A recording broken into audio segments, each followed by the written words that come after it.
Right now at 6, Senate candidate Graham Platner responding to allegations surrounding abusive and volatile behavior published in the New York Times. In his first local TV sit-down, Maine's Total Coverage asked him directly about those allegations.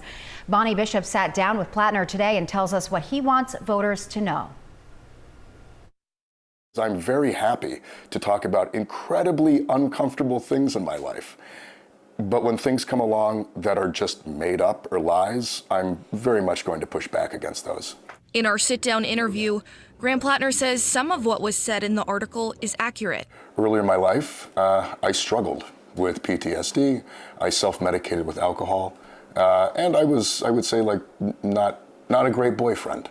But not all of it. But the allegations that go beyond that, that is all patently false. Several women interviewed by the New York Times recall unsettling interactions with Platner, while 3 other women share positive experiences with him. Lindsay Feifeld, who once dated the Senate candidate, tells the New York Times Platner got rough with her. She details one instance where Platner allegedly, quote, twisted her arm behind her back, shoved her into a bedroom, and held the door closed from the other side so she couldn't get out. Platner says that altercation, as well as allegations of yanking Feifeld and leaving marks, are untrue. There's an element of political motivation here. Do you think a woman's right to be believed depends on their political affiliation? I know she's a Republican. No, of course not. Look, we've got a system that is often set up to not believe women.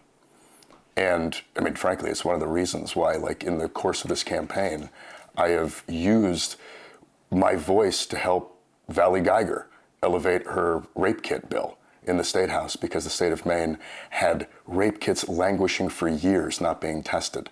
That is a systemic problem. That said, I mean, these are lies, and I'm going to call out lies when they are lies.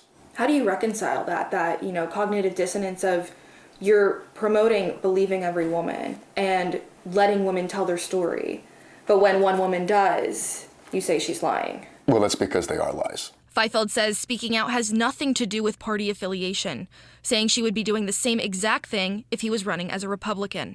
Platner's campaign saying Feifeld dedicated her life to electing Republicans.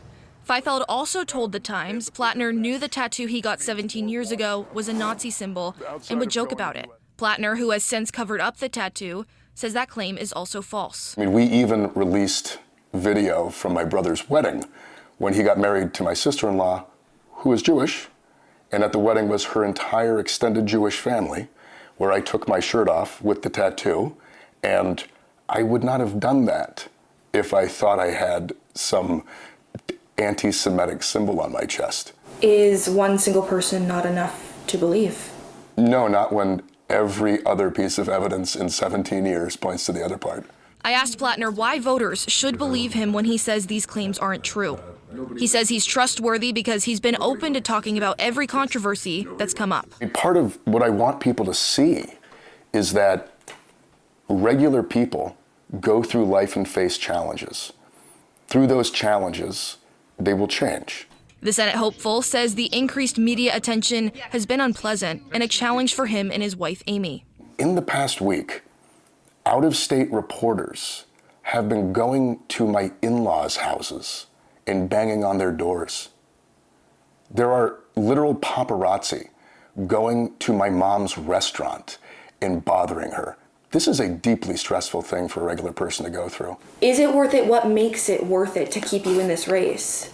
I firmly believe that we can build a political system in this country that actually represents people. Mainers are ready to fight back against a political system that represents the richest and the wealthiest, to push back against an economic system that does not have the needs of working people at its forefront.